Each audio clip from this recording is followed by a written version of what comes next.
चलिए ठीक है, शुरू करते हैं। हेलो एवरीवन, सभी को फिर से गुड इवनिंग। और जैसा आप सभी को पता है, क्लास 10th के मैथ्स में चैप्टर 6 पढ़ रहे थे, जहां पर हमें समरूपता पढ़ना है, यानी ट्रायंगल्स, त्रिभुज के समरूपताओं के बारे में पढ़ना है। और लास्ट क्लास में अब तक हमने बहुत सारे कंसेप्ट पढ़ लिए, मतलब जितने भी इस चैप्टर में कंसेप्ट है, जितने भी क्रिटेरिया थे, जितने भी प्रमेय थे, वो सारे हमने डिस्कस कर लिया है।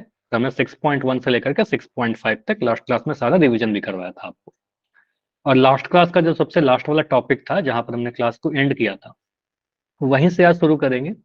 क्या पढ़ा रहा था? एक कुछ इस टाइप का क्वेश्चन समझिएगा। समरूपता में एक बड़ा इंपॉर्टेंट कंसेप्ट होता है।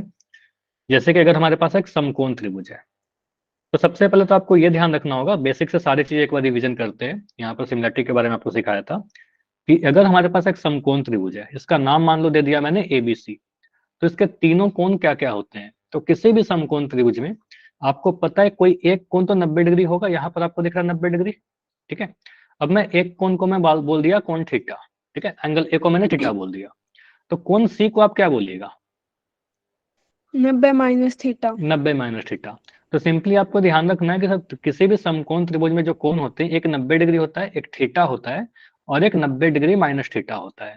फॉर एग्जाम्पल, एक मैंने 90 बोला, एक को मैंने बोला 20 डिग्री, दूसरा क्या निकल जाएगा? 90 - 20 70, ठीक है। तो इन तीनों को जोड़ेगा तो 180 मिल जाएगा। तो त्रिभुज के तीनों ही कोण होते हैं, एक थीटा, एक 90 डिग्री और एक 90 डिग्री माइनस थीटा। इस ऑर्डर में हमेशा मैं लिखूंगा, थीटा, 90 डिग्री, फिर 90 माइनस थीटा। अच्छा, ये ऑर्डर जो मैं लिखा ये फिक्स नहीं है। ऐसा नहीं कि इसी ऑर्डर में आपको लिखना है नाम। जैसे कि यहाँ पर आप त्रिभुज का नाम लिखोगे तो थीटा 90 और 90 माइनस थीटा के अकॉर्डिंग जाओगे, तो थीटा क्या है? ए। 90 डिग्री क्या है? बी। और 90 माइनस थीटा क्या है? सी। तो मैं बोलूंगा त्रिभुज ए बी सी मैं लिखूंगा, लेकिन इसका मतलब नहीं कि मैं त्रिभुज बी ए से लिख दूं तो गलत हो जाएगा। नहीं, ये भी लिखना तो सही है, बी ए से भी लिख सकते हैं। लेकिन हम जो फॉलो कर रहे हैं, सिमिलरिटी में नाम का ऑर्डर इंपॉर्टेंट होता है, तो हम फॉलो करेंगे थीटा 90 90 माइनस थीटा, ठीक है। तो एबीसी लिख रहे हैं, ट्रायंगल एबीसी लिख रहे हैं। किसी भी त्रिभुज में ये तीन कोण होंगे। अब आते हैं सर, अगर हमारे पास इसके आगे क्या पड़ा था? सर अगर हमारे पास एक समकोण त्रिभुज है, फिर से नाम दे रहा हूं एबीसी, ठीक है। आपको पता है कोण बी पर 90 डिग्री बन रहा है। तो अगर मैं कोण बी से, मतलब 90 डिग्री वाले एंगल से, कर्ण एसी पर एक लंब डाल दिया, परपेंडिकुलर ड्रॉ कर रहा हूँ, ठीक है। क्वेश्चन में बोलेगा कि एक लंब डाला गया है, तो यहाँ पर भी 90 डिग्री बन गया, ठीक है। मान लो इसका नाम दे दिया D.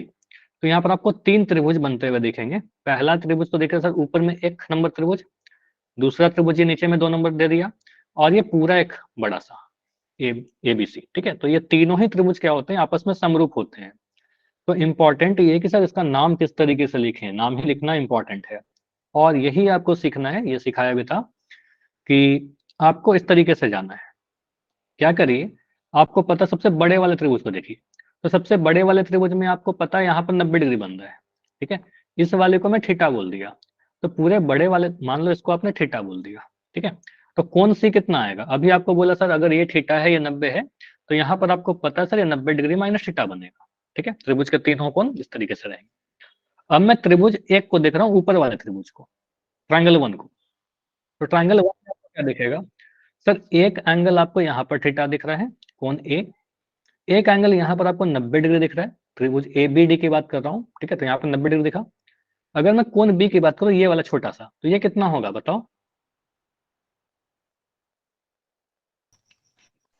90 minus theta. 90 minus theta. क्या होगा? रीजन यही आपको समझना है कि सर ये एक थीटा मिल गया, एक 90 मिल गया, तो ये वाला जो छोटा सा एंगल होगा त्रिभुज ए बी डी में, ये 90 डिग्री माइनस थीटा होगा यहाँ पर, ठीक है। चलिए ठीक है, इसमें कोई दिक्कत नहीं है। अब आते हैं सर नीचे वाले जो ट्रायंगल टू है, इसमें बात करते हैं। तो एक मुझे ये बीडीसी जो दिख रहा है नीचे वाला त्रिभुज, इसमें एक 90 डिग्री दिख रहा है, एक मुझे 90 माइनस थीटा दिख रहा है।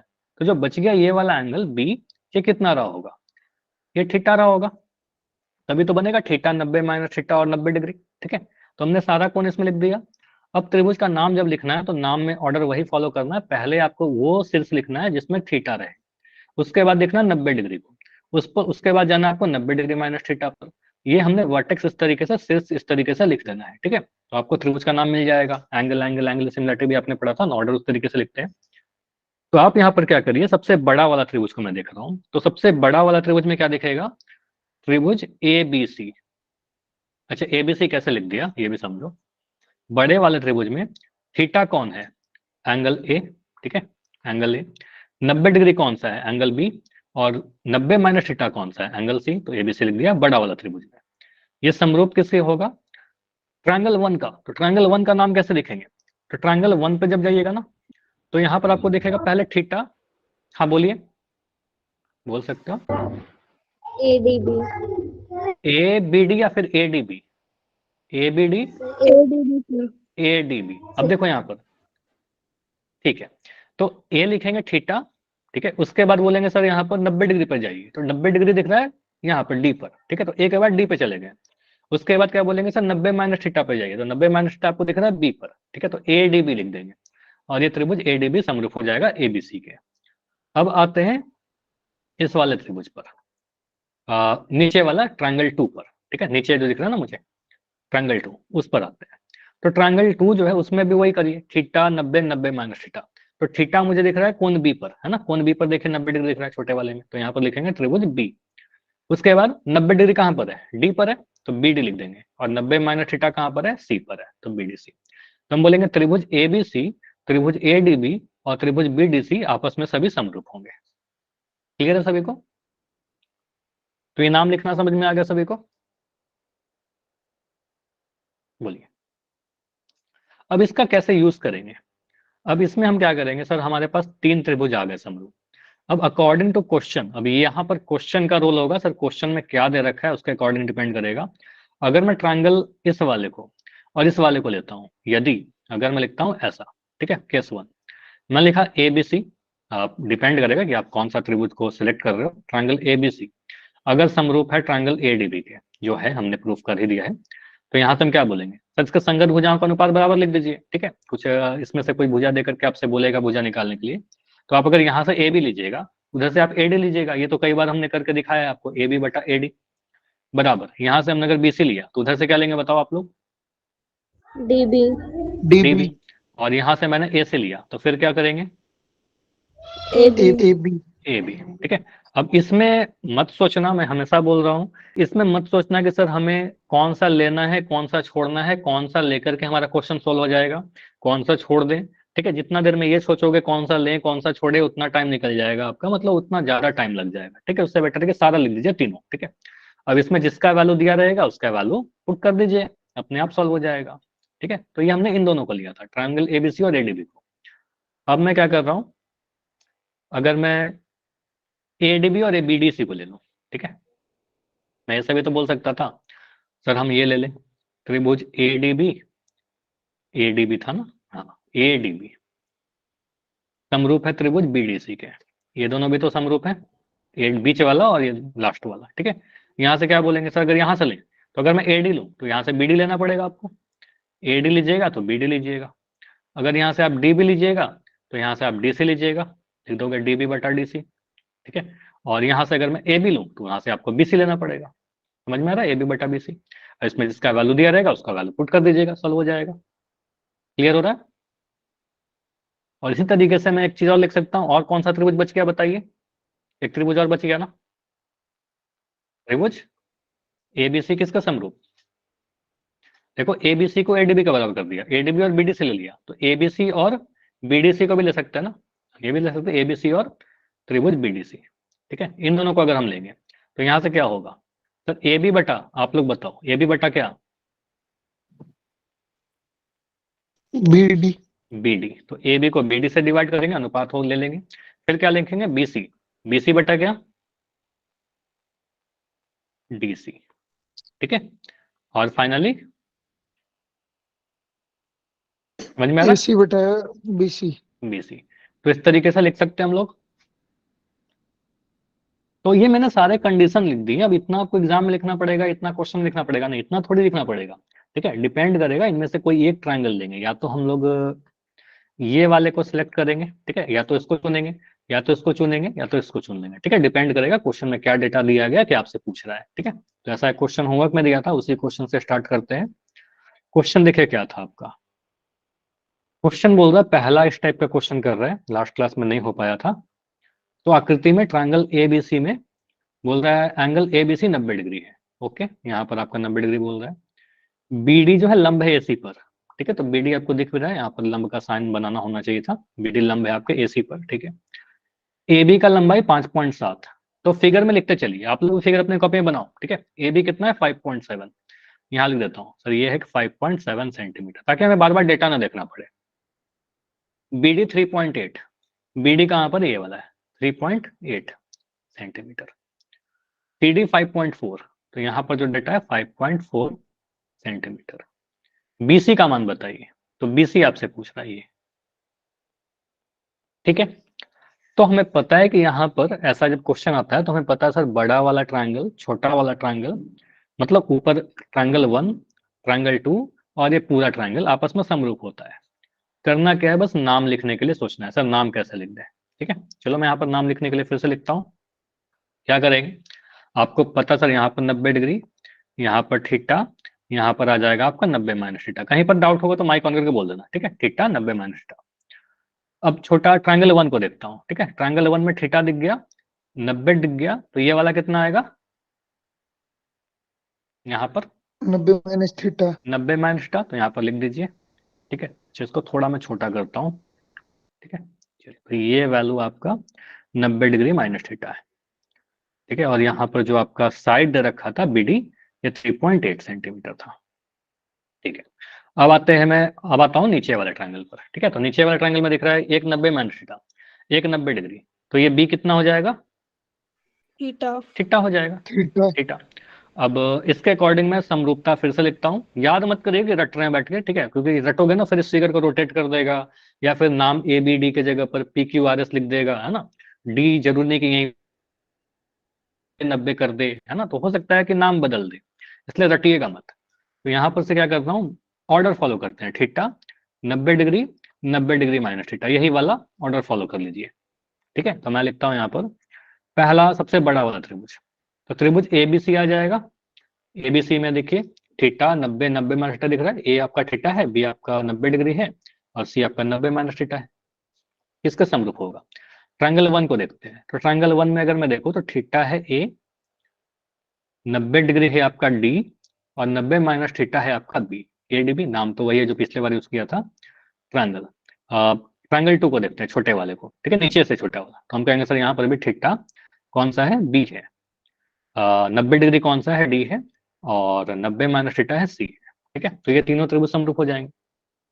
अब निकालना है सर BC, तो BC निकालने के लिए देखिए अब सोचेंगे ना कौन सा दो त्रिभुज को इसमें हम लें, और यही सीखिए कि कैसे करेंगे।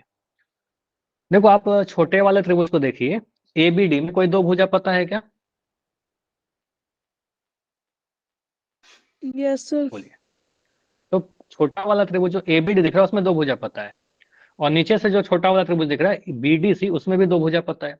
तो मैं ज्यादा डेटा यहीं से दिख रहा है, पहले पहले ऊपर वाला छोटा वाला त्रिभुज ले लीजिए और नीचे वाला छोटा वाला त्रिभुज ले लीजिए। इन दोनों छोटा वाला त्रिभुज को आप समरूप कर दीजिए, ठीक है। हालांकि बड़े वाले से भी करेंगे तो भी आ जाएगा आंसर, क्योंकि बड़े वाले त्रिभुज में एक भुजा मुझे पता है, ये भी पता है ना, बड़ा वाला त्रिभुज का ये भी पता है मुझे, तो वहां से भी सॉल्व हो जाएगा। आप किसी को भी ले लीजिएगा सॉल्व हो जाएगा, ठीक है। तो कम से कम हमें एक भुजा पता होना चाहिए जिस भी त्रिभुज को आप ले रहे हो, बस इतना कंडीशन है। तो यहाँ से आप क्या करिएगा, तो ठीक है बड़े वाले को हटाइए, अगर मैं छोटे वाले को लेता हूँ ADB और BDC को लेता हूँ, ठीक है, तो सॉल्व होगा क्या, बिल्कुल लिख के देखते हैं। तो मैं लिखूंगा त्रिभुज ADB समरूप है अगर त्रिभुज BDC के, तो हम यहाँ से हम कंडीशन लिख सकते हैं, त्रिसंगत भुजाओं का अनुपात बराबर होगा, और वही लिख रहा हूँ AD बटा BD। कैसे लिखा, इस AD को लिया, यहाँ से BD को लिया, ठीक है, बराबर। अब मैं DB को ले रहा हूँ और यहाँ से मैं DC को ले रहा हूँ, ठीक है। अब मैं सोच नहीं रहा कौन सा दिया गया है कौन सा नहीं दिया गया है, मैं बस लिख दे रहा हूँ, ठीक है, बाकी बाद में देखेंगे कौन सा वैल्यू दे रखा है। उसके बाद मैं AB लिया तो वहां से BC ले लिया, ठीक है, AB बटा BC। इसमें जिसका जिसका अभी मैंने देख रहा क्या दिया गया क्या नहीं दिया गया, जिसका वैल्यू दिया गया पुट कर दीजिए बस, ठीक है। मुझे बताओ AD का वैल्यू पता है क्या आपको, AD का वैल्यू नहीं पता तो रहने दो AD। BD का वैल्यू पता है क्या, बताओ, देखिए यस सर। BD 3.8 डाल दो यहाँ पर, 3.8 जिसका वैल्यू पता है डालते जाइए। यहाँ भी DB है, DB भी आपका 3.8 ही रहेगा। DC कितना है 5.4, ठीक है। AB AB है 5.7, ठीक है। BC ही तो पता करना था, लिख दिया। अब BC कैसे निकलेगा, BC आपको कैलकुलेट करना है तो इन दोनों को आप बराबर कर दीजिए, ठीक है, आ जाएगा ना इन दोनों को बराबर करने से, इतना तो दिख गया अब। इन दोनों को बराबर लिखिए, वहां से BC आ जाएगा आपका सॉल्व करके। ठीक है, तो यहाँ से आप सॉल्व करिएगा तो ऐसा लिख सकते हैं सर 3.8, या फिर इसको आप चलो लिख ही देता हूँ 3.8 बटा 5.4 बराबर 5.7 बटा BC। उससे मतलब नहीं है AD नहीं निकालना था, अगर AD निकालना होता तो क्या करते? अगर AD पूछता तो हम इन दोनों को बराबर करते ना, आ जाता हमारा AD। ठीक है, लेकिन AD नहीं पूछा गया था, हमसे BC पूछा गया था। इसको सॉल्व करिए, देखिए BC कितना आ जाएगा। BC बराबर 5.7 इंटू 5.4 बटा 3.8 आएगा। ये पॉइंट से पॉइंट हटाइए, इस पॉइंट को हटा नीचे में 10 कर दिया, 19 दूनी 38, 19 तिया 57। ठीक है, अब 2 से काटेगा 54 को कितने बार में कटेगा? 2 दूनी 27, 2 दूनी 4, 2 सत्ते 14, 27 बार में कटेगा। तो BC कितना आ रहा है? 81 बटा 10, यानी आ रहा है क्या 8.1 सेंटीमीटर। ठीक है, सॉल्व हो गया, BC बराबर 8.1 सेंटीमीटर। तो इस तरीके से सॉल्व करेंगे, हमारा आंसर आ गया। अच्छा, यहाँ पर मैं कोई अगर गलत त्रिभुज ले लूं, मान लो ऐसा कोई सोचता है। अच्छा, ये समझ में आ गया ना? पहले ये बताइए, सभी लोग बताइए कंफर्म करके, अगर समझ में आ गया तो यस लिख के बताइए। कोई डाउट है तो बिल्कुल माइक ऑन करके पूछो, कुछ लिखने की नीड नहीं है। अच्छा, यहाँ पर ये भी आपको समझ में आ गया कि सर अगर मुझसे यहाँ पर AD पूछता, हालांकि पूछा नहीं गया है, लेकिन अगर AD पूछता तो मैं इसको कर लेता ना, इन दोनों को बराबर करके आ जाएगा AD। सर AD भी निकाल लेंगे। ठीक है, AD भी निकाल लेंगे अगर पूछेगा तो। ठीक है, अब मैं आपको कुछ और बता रहा हूँ कि ठीक है, आपने यहाँ पर कौन सा लिया, त्रिभुज ADB और त्रिभुज BDC, दो छोटे छोटे वाले त्रिभुज को आपने समरूप किया, तो क्या हमेशा इसको करेंगे? नहीं, मैं इसी पेज का एक कॉपी बना रहा हूँ और इस वाले पेज पर मैं सारे सॉल्यूशन को मिटा रहा हूँ। यहां तक तो ठीक है, त्रिभुज की समरूपता तो रहेगा ही, इसको मिटा रहा हूँ, बाकी सॉल्यूशन आपका रहेगा पीछे वाले पेज पर। अब देखिए, अगर मैं यहाँ पर अभी पिछले बार क्या किया था, मैंने इन दोनों त्रिभुज को उठाया था, एक ADB को और BDC को। अब हमें कंसेप्ट क्या कहता है ना, हम उस त्रिभुज को उठा सकते हैं, उन त्रिभुज को समरूपता दिखाते हैं जिसमें कम से कम एक भुजा मुझे पता हो। ठीक है, तो आपको यहाँ पर दिख रहा है त्रिभुज ABC में भी तो एक भुजा मुझे पता था सर 5.7, ये भी बड़ा वाला त्रिभुज का तो है भुजा, है ना? तो हम ABC को भी लेकर बना सकते थे। हम ऐसा अगर कर दे कि सर हमने अगर ये ले लेते हैं, त्रिभुज ABC जो है वो समरूप है त्रिभुज ADB के। अच्छा, ADB नहीं लेंगे, ADB भी अगर लोगे तो आप, हाँ AD से भी कर दोगे तो हो जाएगा, ADB भी ना, हाँ इसको ले लो, त्रिभुज ABC और ADB को आप ले लो, इन दोनों को। ठीक है, इन दोनों को हमने समरूप कर दिया। तो देखिए क्या लिखिएगा आप, इस बार इसे थोड़ा सा अलग होगा। यहां से बोलेंगे सर AB अगर लिया तो आपको लेना होगा यहाँ से AD, AB बटा AD बराबर, यहाँ से आपने अगर BC लिया तो यहाँ से आपको DB लेना पड़ेगा, BC बटा DB या फिर BD। ठीक है, बराबर, आपने अगर AC लिया तो यहाँ से आपको AB लेना पड़ेगा, AC बटा AB। ठीक है, इसमें आप वैल्यू पुट करना स्टार्ट करिए, जिसका जिसका वैल्यू पता है। AB पता है क्या? बिल्कुल पता है सर, AB 5.7 पता है मुझे। AD नहीं पता तो AD को AD रहने दीजिए। BC पता है क्या? नहीं पता, BC को BC रहने दो। BD पता है क्या? BD पता है 3.8 लिख दिया। AC पता है क्या? नहीं, AC नहीं पता ना, AC नहीं पता। और AB पता है क्या? AB, AB 5.7। चलिए, अच्छा यहां से ये क्वेश्चन फिर सॉल्व नहीं होगा, हाँ, क्योंकि यहाँ पर आपने AD भी लिया ना और ADB की, तो यहाँ से आप BC निकाल सकते हो क्या? नहीं, यहाँ पर आप देखो, यहाँ पर दो दो वेरिएबल आ गए, दोनों ही आप देखिएगा ना, तो इन दोनों को आप लीजिएगा तो देखिए BC और AD गुना हो जाएगा, ना ही आपको BC पता है, BC का वैल्यू भी नहीं पता और AD का वैल्यू भी नहीं पता, AD भी नहीं पता हमें। ठीक है, बिल्कुल नहीं सॉल्व होगा, क्योंकि दो वेरिएबल है, इससे नहीं सॉल्व होगा। और इन दोनों को पे आप लीजिएगा तो BC और AC, इससे भी नहीं सॉल्व होगा। ठीक है, इन दोनों से सॉल्व नहीं हो रहा। लेकिन आप अगर बड़े इस वाले को, चलो आप इन दोनों को लिए हो तो सॉल्व नहीं हुआ ना, ABC और ADB इन दोनों को लेने पर सॉल्व नहीं हुआ, मतलब अच्छा इससे सॉल्व हो जाएगा, ऐसा नहीं कि सॉल्व नहीं होगा, लेकिन थोड़ा सा कैलकुलेशन लंबा हो जाएगा, इसलिए मैं आपको नहीं बताना चाह रहा कि अभी इसके बाद कैसे करेंगे। मान लो देखो, इसको हिंट देकर छोड़ रहा हूँ, करिएगा मत ऐसे। आप ऐसा सोच सकते हो क्या, सर यहाँ पर जो त्रिभुज ABD दिख रहा है, देखो कर सकते हैं ऐसा, ऐसा नहीं कि सॉल्व नहीं होगा, सॉल्व तो हो ही जाएगा। ये त्रिभुज को देखो, ए बी डी, इसमें आपको 90 डिग्री यहां दिख रहा है, ये 5.7 है और ये 3.8 है, तो मैं ईडी निकाल सकता हूँ क्या पाइथागोरस से? Yes sir. ठीक है, लेकिन मैं निकालूंगा तो टाइम ज्यादा लगेगा, ठीक है, इसलिए मैं आपको ये नहीं सजेस्ट नहीं कर रहा हूँ कि करिएगा, बस मैं ये दिखाना चाहता हूँ कि सॉल्व हो जाएगा, लेकिन करेंगे नहीं, ठीक है।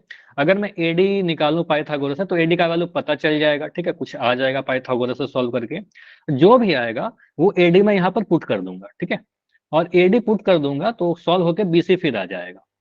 समझ में आ रहा है कैसे हो जाएगा, लेकिन करेंगे नहीं, ठीक है, बेटर है कि जो पिछले बार किया वैसे कर लेंगे। ठीक, समझ में आया? बताइए, क्लियर? चलिए, तो इस तरीके से आप कर सकते हो, लेकिन करेंगे नहीं क्योंकि पाइथागोरस लगाएंगे तो बहुत कॉम्प्लेक्स होगा, तो इसको स्किप करिए, ठीक है।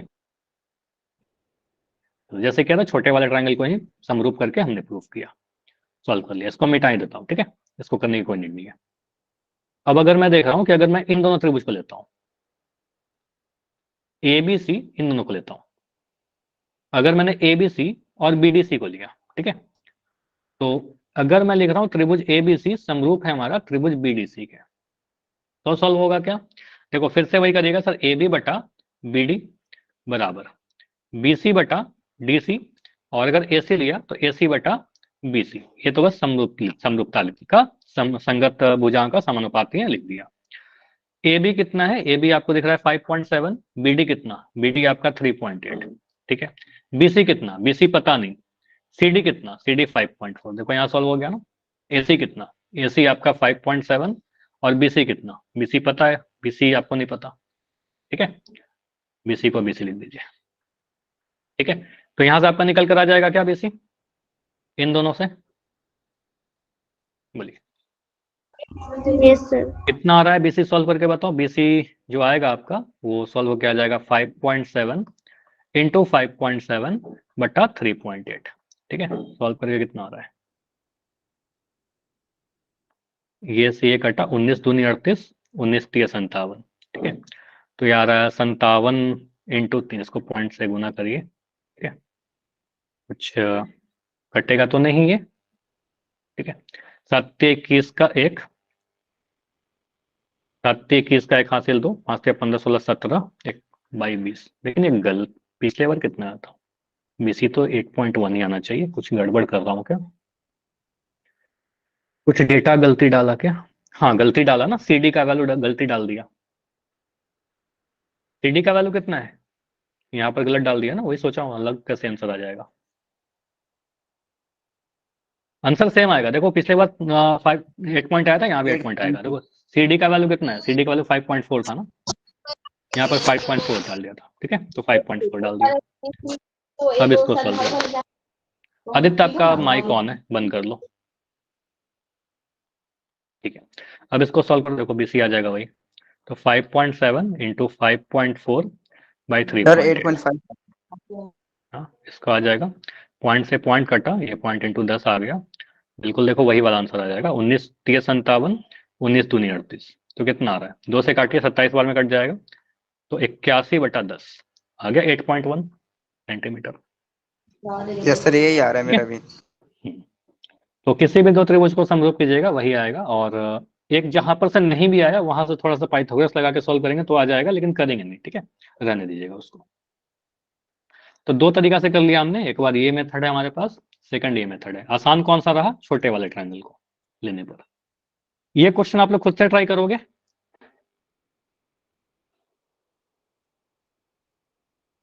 बस डेटा बदला गया है, ट्राई करिए खुद से आंसर करने का। सीडी का वैल्यू बताइए,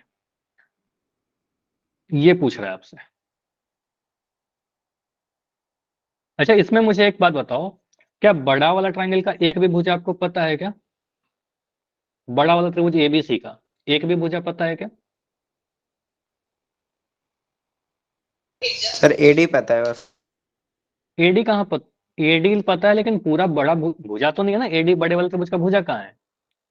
बड़ा वाला त्रिभुज का भुजा ए बी बी सी और ए सी है, ना ही हमें ए बी पता, ना ही हमें बी सी पता, ना ही हमें ए सी पता। एडी तो एक पार्ट है ना उसका, बस सर। है ना, तो हमें बड़ा वाला त्रिभुज का एक भी भुजा नहीं पता है, तो हम बड़ा वाला भुजा का समरूपता लिखने से परहेज करेंगे, मतलब वो नहीं लिखेंगे, ठीक है। हालांकि लिखने से सॉल्व होगा कि नहीं सर, होगा, ऐसा नहीं कि नहीं होगा, लेकिन थोड़ा मेहनत ज्यादा करना पड़ेगा, ठीक है। बड़ा वाला त्रिभुज का एक भुजा पता है, देखो यहाँ पर 90 डिग्री बन रहा है ना, तो पाइथागोरस से आप ये निकाल सकते हो, लेकिन हम क्यों निकालें, बिना निकाले हुए सॉल्व हो जाएगा, ठीक है। तो मैं यहाँ पर हिंट दे रहा हूँ आपको एक, कि आप छोटा वाला ट्राइंगल, इन दोनों को आप समरूप लिखिए, वहां से आंसर आ जाएगा, ठीक है। तो ऊपर वाला ट्राइंगल और नीचे वाला ट्राइंगल को समरूप करिए, वहां से आ जाएगा। कैसे पता चला, क्योंकि सर बड़ा वाला त्रिभुज का कोई भी भुजा मुझे नहीं पता था, हालांकि हम निकाल सकते थे, लेकिन हम नहीं निकालना चाहेंगे। पाइथागोरस लगाएंगे तो कॉम्प्लेक्स होगा, मतलब बन जाएगा, ऐसा नहीं कि नहीं बनेगा, कर सकते हैं, कोई टफ नहीं है।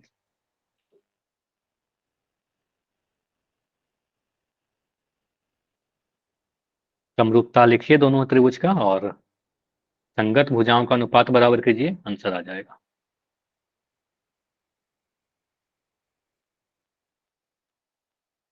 पीडी बताना है।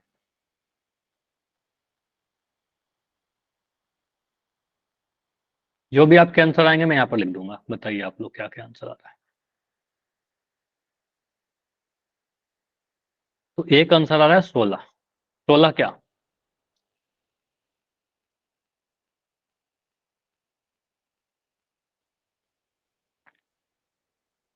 16 सेंटीमीटर। शाहिद का आंसर है 16 सेंटीमीटर। बाकी बच्चे बताइए।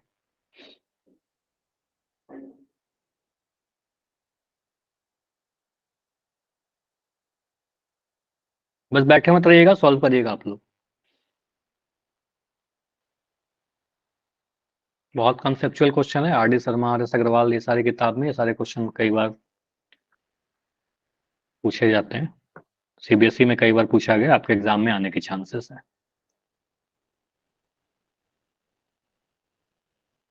बाकी आया किसी का 16 सेंटीमीटर या इससे अलग कुछ।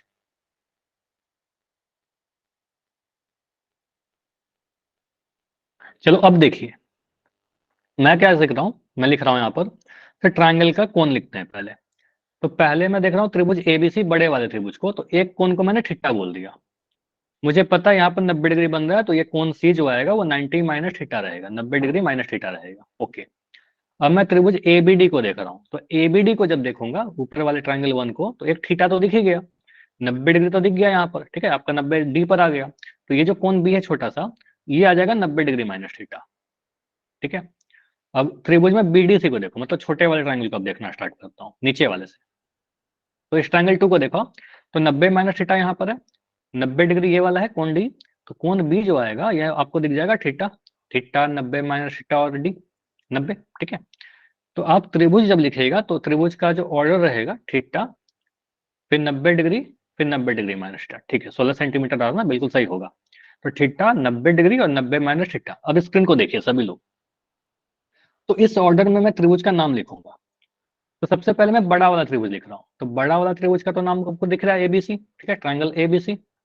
तो एबीसी जो है समरूप किसके हो जाएगा, ट्राइंगल वन के। ट्राइंगल वन का नाम कैसे लिखेंगे, थीटा एंगल ए है, ठीक है, 90 डिग्री एंगल डी है, और 90 माइनस थीटा एंगल बी है, तो एडीबी समरूप।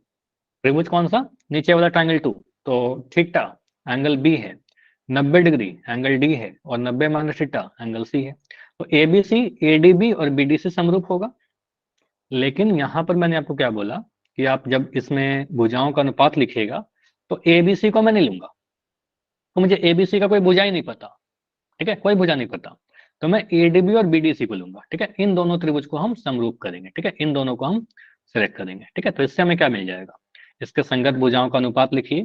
तो आप लिखेगा सर, आप लिख देना यहाँ पर तीनों ही समरूप है, लेकिन हम किसको ले रहे हैं, हम ले रहे हैं चूंकि ट्राइंगल एडीबी जो है वो समरूप है आपके ट्राइंगल बीडीसी के। नाम बड़ा ध्यान से लिखना, कोई भी एक लेटर गलती होगा फिर आंसर नहीं आएगा। यहाँ से संगत भुजाओं का अनुपात लिख दीजिए आप। अगर मैं एडी ले रहा हूं, तो एडी बटा बीडी लेना पड़ेगा, ठीक है, बराबर। यहां से अगर मैं डीबी लूं, तो यहां से मुझे डीसी लेना पड़ेगा, डीबी बटा डीसी। अगर मैं ए बी लूं, तो यहां से मुझे बीसी लेना पड़ेगा, ए बी बटा बीसी। मैंने ये देखा नहीं देखा ना कि कौन सा दिया गया कौन सा नहीं दिया गया, मैंने लिख दिया तीनों भुजा। अब इसको आप देखिए कौन दिया गया है कौन सा नहीं दिया गया है, जिसका वैल्यू दिया गया है डालिए। एडी का वैल्यू बिल्कुल 4 सेंटीमीटर है सर, डाल दिया। बीडी का वैल्यू 8 सेंटीमीटर सर, डाल दिया। ठीक है, यहाँ पर दे रखा था एडी का वैल्यू 4, बीडी का वैल्यू 8। डीबी का वैल्यू, डीबी 8 है आपका, डीबी चाहे बीडी 8 ही रहेगा। डीसी, डीसी कितना है, डीसी तो निकालना है हमें। ठीक है, बाकी एबी पता नहीं, एबी के बारे में कोई इन्फॉर्मेशन नहीं है, बीसी के बारे में कोई इन्फॉर्मेशन नहीं है, ना ही हमें बताना है। ठीक है, एबीबीसी पूछा भी नहीं था। तो यहाँ से आप क्या बोलिएगा, सॉल्व करिए इन दोनों को, आप बराबर कर दीजिए। ठीक है, आप क्या बोलिएगा यहाँ से सर, 4 एकम 4, 4 दूनी 8, तो सी डी कितना आ रहा है या डीसी कितना आ रहा है, 8 गुना 2 आ रहा है क्या, 16 सेंटीमीटर सभी से। बिल्कुल सही था। क्लियर, तो ये ऑप्शन बी नहीं है, ऑप्शन ए बिल्कुल सही है। क्लियर, यहां पर हम सॉल्व करेंगे तो सी डी की लंबाई 16 सेंटीमीटर आएगा। हो गया सभी से, समझ में आया। वेरी इंपॉर्टेंट क्वेश्चन है।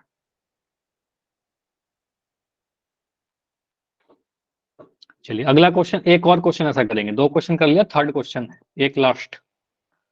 इस क्वेश्चन को यहाँ पर बोल रहा है आकृति में पी क्यू आर 90 डिग्री है, क्यूएस परपेंडिकुलर है पी आर का, नाम इस बार बदल दिया गया, क्यूएस परपेंडिकुलर है पी आर का, यहाँ पर 90 डिग्री बन रहा है। पी आर 125 सेंटीमीटर, यहाँ से यहाँ तक बोल रहा है पूरा पी आर आपका 125, ये पूरा। पी क्यू 75 ये दे दिया आपको, क्यू आर 100, तो बचाइए क्यूएस का मान बताइए। ठीक है, चलिए क्यूएस बताइए कितना होगा यहाँ पर, ट्राई करो।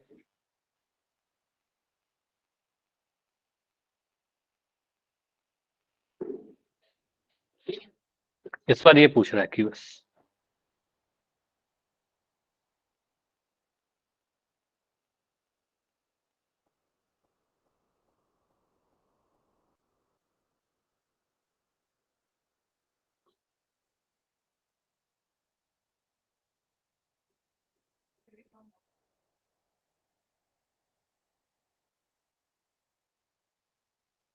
यहाँ पर एक हिंट है आपके लिए कि बड़ा वाला जो त्रिभुज है उसका 2 भुजा आपको पता है, बड़ा वाला का तीनों ही भुजा आपको पता है ना। बड़ा वाला त्रिभुज का आपका पी क्यू भुजा भी पता है, क्यू आर भुजा भी पता है, और पी आर भी पता है। तो बड़ा वाला त्रिभुज तो लेंगे ही लेंगे, तीनों ही भुजा पता है, बहुत ज्यादा डेटा पता है। और छोटा वाला में किसी एक को ले लीजिएगा। ठीक है, छोटे वाले में किसी एक को ले लेना, सोल्व हो जाएगा। तो बड़े वाले त्रिभुज और छोटे वाले त्रिभुज को, एक बड़ा वाला त्रिभुज और एक छोटा में से किसी एक को समरूप लिख दीजिए, नाम सही सही लिखिए, और भुजाओं को समानुपाती लिख दीजिए, आंसर आ जाएगा वैल्यू पुट करके। बहुत इंपॉर्टेंट है, बहुत आसान भी है।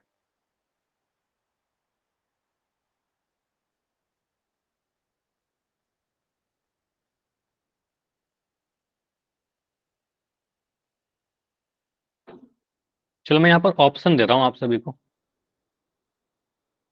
ऑप्शन ए है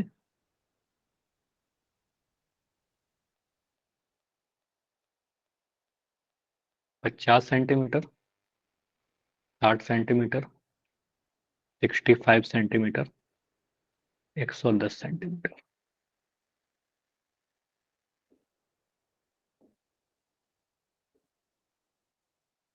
बस A B C D type कर दीजिए, या फिर ई है आपके लिए नन, अगर आपको लगता है कि ये सारे ही मैंने गलत लिख दिए हैं।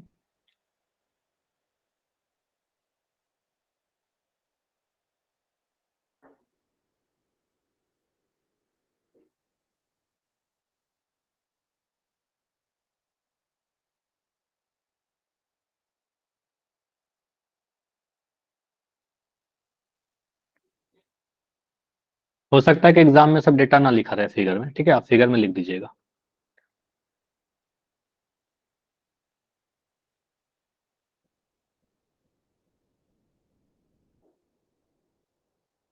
नहीं आया किसी का, क्या आपने बड़ा वाला त्रिभुज को लिखा समरूप छोटे वाले से, बड़ा वाला त्रिभुज और छोटे वाले को समरूपता करके दिखाया।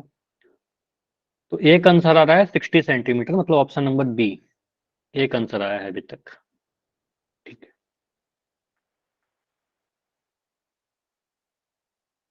अब देखते हैं बी होगा या फिर कुछ और होगा, बाकी लोग करिए।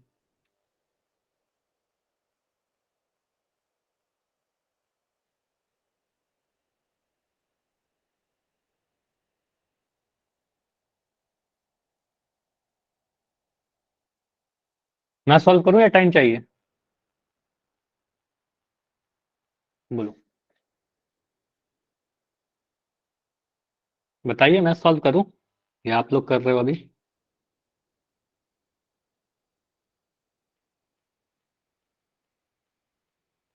दो मिनट, ठीक है, मैं वेट कर रहा हूँ। ठीक है, करिए। बेटर वही है कि आप खुद से ट्राई करिए, जितना टाइम आप खुद दीजिएगा ना, आप ज्यादा लर्निंग गेन करोगे। तो बिल्कुल ट्राई करो।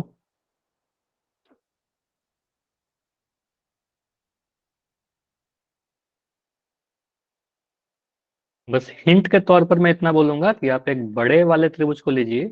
अब नाम आपको ही सोचना होगा, बड़ा वाला त्रिभुज कैसे लिखेंगे।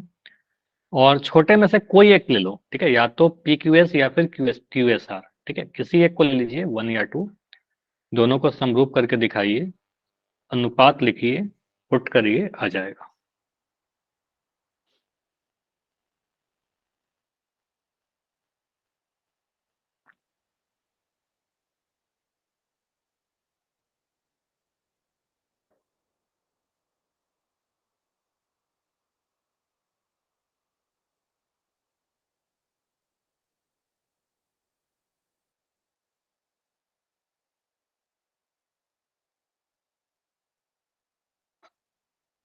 इतना टाइम लग रहा है क्या? इतने टाइम में तो हो जाना चाहिए।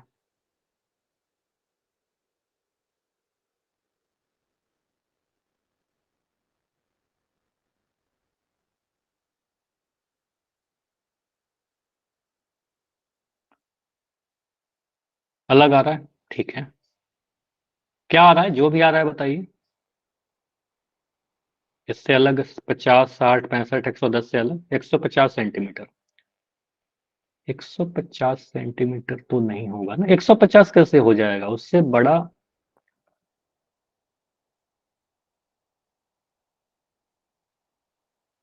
150 नहीं होगा। जो भी होगा 75 और 100 के बीच में ही होगा ना, दो भुजाओं से।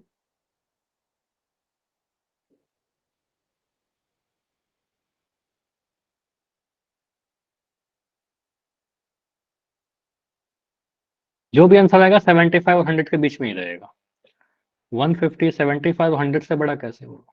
मुझे तो आपने कर्ण से भी बड़ा कर दिया, 125 से बड़ा। तो मैं करवाता हूँ बाकी किसी का आंसर। चलो इसको मैं देखता हूँ, देखो समझो। अगर आप ट्राई किए अच्छी बात है। अब रुक जाओ, ठीक है सभी लोग, और अपने स्क्रीन को देखिए। काफी इंपॉर्टेंट क्वेश्चन है, देखते हैं कैसे सॉल्व करेंगे। ऑप्शन में हटा दे रहा हूँ, देखते हैं क्या आंसर आने वाला है। देखिए, यहाँ पर वही करना है, बस समरूपता लिखने के लिए सीखना है। सर हमें देखना है सर पूरा बड़ा वाला त्रिभुज पी क्यू आर, ठीक। तो पूरा बड़ा वाला त्रिभुज जब मैं पी क्यू आर को देख रहा हूं तो मुझे पता है क्यू पर 90 डिग्री बन रहा है। ओके, यहाँ पर थीटा बन रहा है, एंगल पी पर थीटा बन रहा है, मतलब मान लिया थीटा। तो एंगल आर पर कितना बनेगा, आप लोग ही बोलो। 90 माइनस थीटा। तो यहाँ हमें पता है सर 90 डिग्री माइनस थीटा बन जाएगा, ठीक है। थीटा 90 माइनस थीटा, और 90 होता है कोण हमारे पास, ठीक है। चलो, तो यहाँ पर थोड़ा क्लियर लिख देता हूँ, ये वाला जो हमारे पास 90 डिग्री माइनस थीटा है, ठीक है। अब मैं क्या कर रहा हूँ, सोच रहा हूँ सर, अब मैं देख रहा हूँ ऊपर वाले ट्राइंगल वन को, छोटे वाले ट्राइंगल को, उसमें एक कोण मुझे थीटा दिख गया। यहाँ पर एस पर 90 डिग्री है, ठीक है, यहाँ पर लंब था तो ये 90 डिग्री है यहाँ पर। तो ये कोण क्यू जो दिख रहा है, ये छोटा सा कोण कितना बनेगा? क्या ये 90 डिग्री माइनस थीटा है? Yes sir. ओके, ओके, इतना समझ में आ गया। अब मैं ट्राइंगल टू को देखता हूँ, तो ट्राइंगल टू में दिख रहा है मुझे कि सर यहाँ पर 90 डिग्री दिख गया एस पर। 90 माइनस थीटा ये वाला है, तो ये छोटा सा कोण है, ये कितना रहेगा? थीटा। थीटा रहेगा। बस इतना कर लिया नाम। अब देखिए कि हमें जो ऑर्डर फॉलो करना होता है वो फॉलो करना होता है थीटा, 90 डिग्री और 90 डिग्री माइनस थीटा, सभी तीनों त्रिभुज में ऐसा ही नाम लिखिए। तो पहले मैं बड़ा वाला त्रिभुज सोचता हूँ। कैसे होता है बड़ा वाला त्रिभुज? तो बड़ा वाला त्रिभुज में थीटा कौन सा है? त्रिभुज एंगल पी, ठीक है। क्या लिख देंगे ट्राइंगल में? पहले लिख दिया पी। उसके बाद 90 डिग्री कहां पर है? एंगल के ऊपर है। 90 माइनस थीटा कहां पर है? आर पर है, पी क्यू आर लिख दिया। ठीक है, समरूप। अब मैं ट्रायंगल 1 देख रहा हूँ, छोटा वाला ट्रायंगल, ट्रायंगल 1 ऊपर वाला, ठीक है, ये वाला ट्रायंगल देख रहा हूँ, ठीक है। तो इस वाले ट्रायंगल में आप देखिएगा तो आपको दिखना है थीटा 90 90 माइनस थीटा। तो थीटा है एंगल पी, ठीक है, 90 है कोण एस, ठीक है, पी के बाद एस पर जाएंगे, थीटा के बाद 90 पर गए, और 90 के बाद 90 माइनस थीटा पर जाए, तो पी एस क्यू लिखेंगे ऐसे, पी एस क्यू। बताइए, clear? P S Q, theta 90 90 minus theta. उसके बाद अब ट्रायंगल 2 को देखते हैं, नीचे वाले ट्रायंगल को। तो थीटा कौन सा है? क्यू है, ठीक है, क्यू है। 90 कौन सा है? एस है। और 90 माइनस थीटा कौन सा है? आर है। तो क्यू एस आर लिखेंगे क्या? तो त्रिभुज पी क्यू आर समरूप होगा पी एस क्यू के, और वो समरूप होगा क्यू एस आर के। ये तीनों समरूप होंगे। और यहाँ पर आपको कौन, ये समझ में आया नाम कैसे लिखा Yes, sir. सभी को? ठीक है, अब देखिए, अब यहाँ पर क्या बोलेंगे सर, हमें क्या करना था, लिखने थे समरूपता के मतलब संगत भुजाओं का अनुपात, ठीक है। तो संगत भुजाओं का अनुपात के लिए कौन से दो त्रिभुज को यहाँ पर से लें? तो सबसे पहले मुझे देखा था बड़ा वाला त्रिभुज में तो तीनों ही भुजा पता है ना, बड़ा वाला त्रिभुज को ले लीजिए, ज्यादा डेटा पता है, इसके बारे में बहुत चीजें पता है, पीक्यू भी पता है, क्यू आर भी पता है, पी आर भी पता है, ठीक है, ज्यादा फायदा होगा। तो आप क्या करिए, त्रिभुज पी क्यू आर को लीजिए, ट्रायंगल पी क्यू आर को तो लेंगे ही, और बाकी दोनों में से कोई भी एक ले लो, ठीक है। तो मैं ले रहा हूँ त्रिभुज पी एस क्यू को, पी एस क्यू। तो यहाँ से आप भुजाओं का अनुपात लिखिए, तो आप बोलेंगे सर पी क्यू बटा पी एस, लिख दिया पी क्यू बटा पी एस बराबर क्यू आर बटा एस क्यू, क्यू आर बटा एस क्यू बराबर पी आर। अगर लेंगे तो पी आर के नीचे क्या आ जाएगा? पी क्यू आ जाएगा, है ना, पी आर बटा पी क्यू। अब इसमें जिसका वैल्यू पता डालते जाइए। पी क्यू कितना है? पी क्यू आपका 75 है, P S P Q S, Q S कितना है? क्यू एस ही तो बताना है, क्यू एस लिख दिया। एस क्यू कितना? एस क्यू, एस क्यू को भी कुछ गलत कर दिया क्या, या गलत हुआ है कुछ? पी क्यू बटा पी एस, क्यू आर ना, यहाँ पर देखो कुछ गड़बड़ होगा पता चल जाएगा। देखो यहाँ पर मैंने ही गलती लिख दिया था। चलो देखो, पी क्यू बटा, चलो इसको ध्यान से देखो, यहां से करता हूँ फिर से, कुछ गड़बड़ हो गया था। देखिए यहाँ पर बोलेंगे sir P Q R, triangle P Q R समरूप किसके हैं? ट्रायंगल पी एस क्यू के। इन दोनों को लिया, तो मैंने लिया अगर पी क्यू, तो पी क्यू को डिवाइड करेंगे पी एस से, ठीक है, पी क्यू बटा पी एस बराबर, यहाँ से आपको लेना है क्यू आर लिया, और यहाँ से आपको लेना है एस क्यू आर बटा एस क्यू, ठीक है, बटा यहाँ से मैंने लिया पी आर, तो यहाँ से लेना पी आर बटा पी क्यू, और इसमें वैल्यू पुट करिए। पी क्यू कितना? पी क्यू आपका 75 है, और पी एस कितना? पी एस नहीं पता, पी एस को पी एस रहने दो। क्यू आर कितना? क्यू आर आपका 100 है, और एस क्यू कितना पता नहीं, एस क्यू कितना है, रहने दो। पी आर कितना पता है? पी आर आपका 125 पता है, और पी क्यू कितना पता है? पी क्यू 75 पता है। तो कौन से दो को लोग सॉल्व हो जाए? इन दोनों को ले लेते हैं, एस क्यू आ जाएगा, है ना, एस क्यू और क्यू एस ही तो बताना। तो इसको आप बराबर करिए, तो आपका कितना आ जाएगा? 25 से 5 बार में कटेगा, 25 पंजे 125, 25 3 75, ठीक है। तो आपका आ जाएगा 100 बटा एस क्यू बराबर 5/3, ठीक है। तो यहाँ से आपका एस क्यू कितना आ जाएगा? एस क्यू आ जाएगा 100 इंटू 3/5, बोलिए आएगा?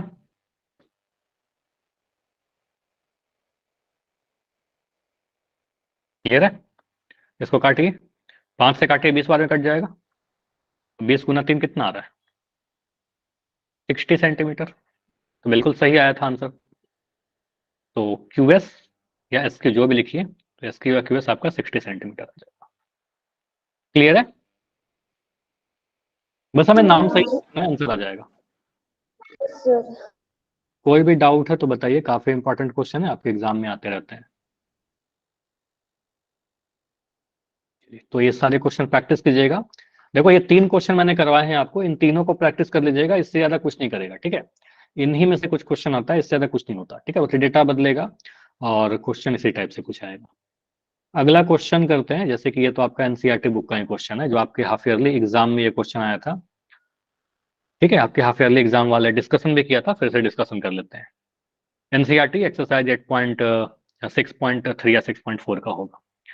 एक त्रिभुज एबीसी में की भुजा बीसी पर एक बिंदु डी इस प्रकार स्थित है कि एंगल एडीसी एंगल बीएससी के बराबर है, दर्शाइए कि सी ए स्क्वायर बराबर C B into C D है, ठीक है। तो यहाँ पर फिगर तो बनाया नहीं है, तो मैं फिगर बना लेता हूँ, ट्राइंगल एबीसी लेता हूँ। ठीक है, हमारे पास एक ट्राइंगल एबीसी है, कैसे भी ट्राइंगल बना सकते हैं। अब यहाँ पर बोल रहा है ट्राइंगल एबीसी की भुजा बीसी पर बिंदु डी है। ठीक है, कहीं पर भी ले लो बिंदु डी। ठीक है, बिंदु डी है बीसी पर, और इस प्रकार से कि एंगल एडीसी, तो इसको आपको मिलाना पड़ेगा, एंगल एडीसी, तो इसको मिला दिया। तो एंगल एडीसी जो है वो एंगल बीएससी के बराबर है। तो ये वाला जो एंगल है, ये पूरा एंगल बीएससी के बराबर है। बीएससी ये वाला हो ना पूरा, तो एंगल एडीसी और एंगल बीएससी बराबर है। तो दर्शाइए कि सी ए स्क्वायर बराबर C B into C D है। ठीक है, कैसे पता चलेगा? तो आपको दिख रहा है कि यहाँ पर कोई दो एंगल बराबर दे दिया, मतलब एंगल ए और एंगल डी बराबर है। तो यहाँ पर कोई दो त्रिभुज को समरूप हम प्रूफ कर सकते हैं क्या? देखिए, आपको कैसे सोचना है, कैसे हम सोचेंगे। मुझे दिख रहा है सर एक ट्रायंगल, ये एंगल डी कौन से ट्रायंगल में है? आपको देखा सर एंगल एडीसी में है एक। ठीक है, एंगल डी तो, और एक मुझे दिख रहा है सर बीएससी में angle B, sorry angle A. हम इन दोनों ट्रायंगल में, हाँ बिल्कुल इन दोनों ट्रायंगल में एक एंगल तो बराबर दिख गया मुझे। एक और एंगल बराबर है क्या? एंगल सी बराबर angle C common angle sir. Angle C common है, तो हम कहेंगे सर दोनों त्रिभुज को समरूप करिए। समरूपता करने के बाद भुजाओं का अनुपात लिखिए बराबर, अपने आप आंसर आ जाएगा। ठीक है, अपने आप वो प्रूफ हो जाएगा। बस देखना है समरूपता, बस नियम सही से लिखेगा। तो यहाँ पर हम बोलेंगे, अच्छा यहाँ पर आपको ये नहीं दिखेगा कौन से त्रिभुज को हम लें, क्योंकि दिया नहीं गया त्रिभुज का नाम।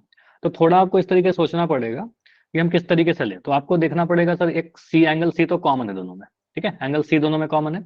कौन सा त्रिभुज? एक एडीसी को ले रहे हैं। ठीक है, एडीसी, और एक मैं ले रहा हूँ बीएससी, लेकिन नाम अभी सही नहीं लिखा है, बस अभी नाम रफली लिखा है, एडीसी और बीएससी को ले रहे हैं। कौन सा किसके बराबर है इसके बारे में सोचिए। तो ये सोचिए कि सर कौन सी तो दोनों में कॉमन है, सेम ही है, तो कौन सी के बराबर रहेगा। अब कौन डी जो है, मान लो ऊपर में यहाँ पर कौन डी लिख रहा हूं, तो कौन डी किसके बराबर है? कौन ए के बराबर है कि नहीं? कौन डी जो है कौन ए के बराबर क्वेश्चन में दे रखा है। और क्या बचा? कौन ए। अगर मैं एडीसी ले रहा हूं तो एडीसी में कौन ए बचा, और बड़ा वाला ट्रायंगल में क्या बचा? बीएससी बचा। तो एडीसी और बीएससी, अच्छा नाम रैंडमली लिखा था लेकिन सही लिखा था, तो एडीसी और बीएससी समरूप हो जाएगा, है कि नहीं? कौन सी के बराबर? कौन डी ए के बराबर, और ए बी बराबर हो जाएगा। ठीक है, तो हम कह सकते हैं दोनों त्रिभुज को समरूपता दिखाइएगा एंगल एंगल से। सिंपली आपको लिखना होगा त्रिभुज एडीसी तथा त्रिभुज बीएसी में, इन दोनों त्रिभुज को अगर हम लें तो हमें क्या क्या चीज दिख रहा है। एक तो मुझे ये दिख रहा है कुछ बराबर दे रखा है क्वेश्चन में, एंगल एडीसी जो है वो बराबर है आपका एंगल बीएसी के। ठीक है, ये वाला एंगल इस वाला एंगल के बराबर है। ठीक है, चलिए उसके बाद मुझे दिख रहा है दोनों ही में एंगल सी कॉमन है, एंगल सी बराबर एंगल सी लिख देना। ठीक है, अगर नाम बहुत ज्यादा कुछ प्रॉब्लम है ऐसे लिख देना, एंगल सी बराबर एंगल सी, यहाँ लिख देना, दिया गया है ये क्वेश्चन में ही, और ये उभयनिष्ठ है। ठीक है, उभयनिष्ठ मतलब कॉमन है। तो हम कह सकते हैं त्रिभुज एडीसी जो होगा सर समरूप होगा त्रिभुज बीएसी के। अब मुझे ये बताओ कि यहाँ पर कंडीशन कौन सा लगा? कौन कौन समरूपता? एंगल एंगल समरूपता। ठीक है, कसौटी, या ये कसौटी लिख देंगे हम लोग शॉर्ट में। ये लिखना जरूरी है और ये इंपॉर्टेंट है। अब अगर आपने ये लिख दिया तो फिर आप इसके भुजाओं का अनुपात बराबर लिख दीजिए। आप सिंपली बोलेगा ना सर एडी बटा डी, एडी बटा, यहाँ से हमने एडी लिया तो यहाँ से आपको बी ए लेना पड़ेगा। ठीक है, बी ए बराबर, यहाँ से हमने सी डी लिया तो यहाँ से आपको ए सी लेना पड़ेगा, डीसी बटा ए सी, और यहाँ से हमने ए सी लिया तो यहाँ से आपको बी सी लेना पड़ेगा। ठीक है, अब हमने नहीं देखा कि कौन सा लेना है, कौन सा छोड़ना है। ठीक है, पहले लिख लिया। अब देखो आपको प्रूफ क्या करना है, प्रूफ करना सी ए स्क्वायर या ए सी स्क्वायर। तो यहाँ देखिए ए सी से गुना हो रहा है ना, तो आप सेकंड वाला और थर्ड वाले को ले लो, इसको छोड़ दो आप, इससे कोई मतलब नहीं है, काटना नहीं, बस आपको ऐसा ही छोड़ना। तो आप इसको रहने दीजिए, तो ये आप इतना लिख लो। हम ऐसा लिख सकते हैं डीसी बटा ए सी बराबर ए सी बटा बी सी। यहाँ से क्या आ जाएगा, क्रॉस मल्टीप्लाई कीजिएगा तो आपको दिख जाएगा सर ए सी स्क्वायर जो होगा वो B C into C D होगा। और ये प्रूफ करना था कि सी ए स्क्वायर जो होगा वो बी सी को आप लिख दो सी बी, और सी डी को लिख दो सी डी। प्रूफ हो गया। ठीक है, क्लियर है? बताइए। Yes sir. चलिए, तो ये क्वेश्चन हो गया। एक क्वेश्चन और दे रहा हूं जो आपके एग्जाम से ही पूछा गया क्वेश्चन है, ये आपके एग्जाम का क्वेश्चन है। ठीक है, टाइम नहीं मिल पाया कि मैं आपको ये टाइप कर सकूं, तो मैं क्वेश्चन लिख कर लाया हूं, आप जल्दी से इसको नोट करिए। ट्राइंगल है ABC, ठीक है। पहले इसका कंसेप्ट बताता हूँ कि यहाँ पर एक सिंपल सा डेटा पे बोल रहा है कि इस ट्राइंगल में एक लाइन बना दिया मैंने डी, ठीक है। दिया गया है कि डी जो है वो समांतर है आपके BC के। तो यहां से लगता है कि सर थेल्स का क्वेश्चन है क्या, बीपीटी का क्वेश्चन है क्या? नहीं, बीपीटी का नहीं है। बोल रहा है डी BC के समांतर है। एडी का वैल्यू दे दिया आपका 3 सेंटीमीटर। बोल रहा है डीबी का जो वैल्यू है वो 9 सेंटीमीटर। डीई का वैल्यू आपको दे दिया 5 सेंटीमीटर। आपसे पूछ रहा है BC बताइए। मतलब यहाँ दे दिया आपका 3 सेंटीमीटर या 3 मीटर, सभी को मीटर में कर देता हूँ, ठीक है। और यहाँ पर डीबी लिख दिया आपका 9 मीटर। ये बोल रहा है आपका 5 मीटर। तो BC बताइए।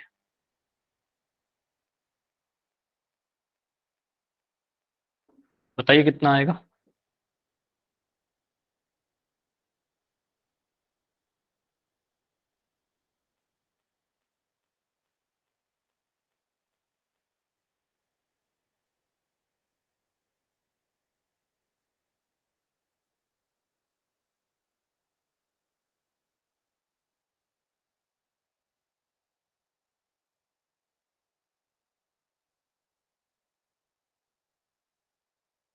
पंद्रह, 20, 25 या इनमें से कोई नहीं।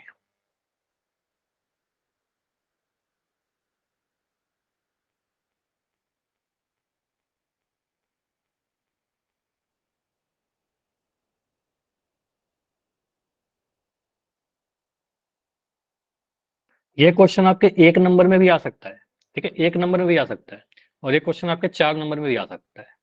तो 1 नंबर में आएगा तो जल्दी से आंसर कर देंगे, अगर 4 नंबर में आएगा तो फिर हम थोड़ा सॉल्व करके लैंग्वेज लिखेंगे।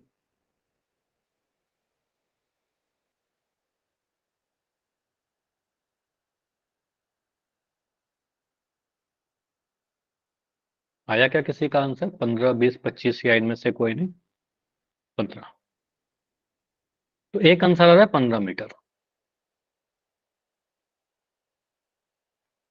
मतलब सर 3 का 3 गुना हो रहा है, 3 3 या 9, तो 5 का 3 गुना हो जाएगा 15, है ना। 3 का 3 गुना हुआ तो यह भी 5 का 3 गुना हो जाएगा। नहीं, गलत है 15। समझिए, देखिए कैसे सॉल्व करेंगे, समझिए। 15 मीटर नहीं होगा, और इसलिए आपसे ये क्वेश्चन दिया भी था कि आप ये गलती जो अभी की हो एग्जाम में मत करिएगा, इंपॉर्टेंट है। और ये अच्छी बात है कि यहाँ पर गलती कर रहे हो, एग्जाम में गलती नहीं होना चाहिए। देखिए यहाँ पर थेल्स का क्वेश्चन नहीं है, बीपीटी का क्वेश्चन नहीं है, क्योंकि आपको अगर थेल्स लिखोगे तो क्या लिखोगे? इतना समझ में आ रहा है क्या सभी को कि मैं यहाँ पे तक लिख सकता हूँ सर, अगर डी क्वेश्चन में दिया गया था कि डीई जो है वो समांतर है सर BC के, तो हम इतना तो लिख ही सकते हैं सर, AD बटा DB जो होगा वो बराबर होगा AE बटा EC के। इतना तो सभी को पता है बीपीटी के अकॉर्डिंग। लेकिन इससे क्या ही फायदा होगा सर, ना ही मुझे ए पता है, ना ही मुझे EC पता है, ना ही हमसे ए पूछ रहा था, ना ही हमसे EC पूछ रहा था। तो ये तो लिखना कोई, बस लिख दिया हमने, सही है, लेकिन इससे कोई फायदा तो होगा नहीं, तो मिटा भी देते हैं, ठीक है। कोई फायदा नहीं है इससे। अब मैं देख रहा हूं त्रिभुज ADBE को, त्रिभुज ADE को, ओके। और मैं देख रहा हूं एक त्रिभुज बड़े वाले को, ABC को। इन दोनों त्रिभुज को अगर मैं देखूं तो मुझे दिख रहा है इन दोनों में एक कोण एंगल ए कॉमन दिख रहा है कि नहीं? एंगल ए कॉमन, उबेनिस्ट। साथ ही मुझे ये भी दिख गया कि सर यहाँ पर एक एंगल डी जो है ये एंगल बी के बराबर होगा। क्यों बराबर होगा? क्योंकि पैरेलल लाइन को एक तिर्यक रेखा काट रहा है, तो संगत कोण बराबर होते हैं, एफ, है ना। एफ वाला बताया था आकृति, अंदर अंदर वाले दोनों कोण बराबर होते हैं, तो संगत कोण बन रहा है। तो संगत कोण है तो दो कोण बराबर दिख गया दोनों त्रिभुज में, और दो कोण बराबर है तो एंगल एंगल के सौटी से दोनों त्रिभुज समरूप हो जाएंगे। तो ये मैं सोच रहा हूँ अपने मन में ऐसे ऐसे, ठीक है। तो मैंने देखा त्रिभुज ADE, ठीक है, और मुझे दिख गया समरूप है, लेकिन एग्जाम में तो लिखना पड़ेगा ना ADE तथा ट्रायंगल ABC में, ठीक है, ABC में क्या क्या दिख रहा है सर? एंगल ए तो सर एंगल ए के बराबर है, दिख दीजिएगा रीजन, उभयनिष्ठ होगा। मुझे दिख रहा है एंगल ADE जो है सर बराबर है एंगल ABC के, ठीक है। रीजन क्या दोगे? संगत कोण, ठीक है, संगत कोण लिखना पड़ेगा, corresponding एंगल। ठीक है, ओके, बराबर हो गया। तो हमें पता है दोनों त्रिभुज समरूप हो जाएगा। त्रिभुज ADE जो होगा, ADE जो होगा समरूप होगा त्रिभुज ABC के। ठीक है, समरूप हो गया। अब यहाँ पर संगत भुजाओं का अनुपात बराबर लिख दीजिए। तो अब यहाँ पर हम लिख सकते हैं ना सर, AD बटा AB जो होगा वो बराबर किसके होगा, DE बटा PC के, और ये बराबर होगा AE बटा AC के। लिख सकते हैं ऐसा। अब देखो हमने ये नहीं देखा ना कि कौन सा लिखे कौन सा छोड़े, क्यों लिख छोड़ना, सभी को लिख दो। अब जिसका वैल्यू पता है उसका वैल्यू डाल दीजिए। तो AD का वैल्यू, अब मुझे बताओगे इसका वैल्यू कितना आ रहा है सॉल्व करके आप लोग का। अब तो वैल्यू डाल दो। AD का वैल्यू 3, AB का वैल्यू कितना बताओ, AB कितना है 12 सर। 12। तो AB आपका ये पूरा है, तो 9 मत डाल देना गलती से, तो ये 12 हो जाएगा। ठीक है, 12 सेंटीमीटर आपको दिख रहा है, 12 मीटर दिख रहा है, यहाँ पर 12 डाल देंगे। देखो AD का 4 गुना है AB, जो 3 गुना दिख रहा था ना, 3 गुना नहीं वो 4 गुना है। AD का 4 गुना AB है, तो D का 4 गुना आपका BC आएगा। खैर उतना आपको शॉर्टकट में नहीं जाना है, आप इस तरह लिखिएगा AD बटा AB। यहाँ पर D कितना है 5 है, BC कितना है आपका BC है। बाकी AEC का तो कोई मतलब है नहीं, उससे कुछ कैलकुलेशन में हमें काम आएगा नहीं। ठीक है, तो उसको सॉल्व करिए, देखिए आंसर आ जाएगा आपका 3 चौके, तो यहाँ से BC कितना आ रहा है 5 चौके 20 मीटर। क्लियर है, तो इसको वेरी इंपॉर्टेंट कर लेना, यहाँ पर गलती कर सकते हो अगर आपका ऐसे ऑप्शन आ जाए तो। ठीक है, ऑप्शन देगा ऐसा। ठीक है, Yes. तो एक मैं होमवर्क दे रहा हूँ, बस इसी पैटर्न का एक क्वेश्चन ट्राई कर लेना आप घर पर खुद से।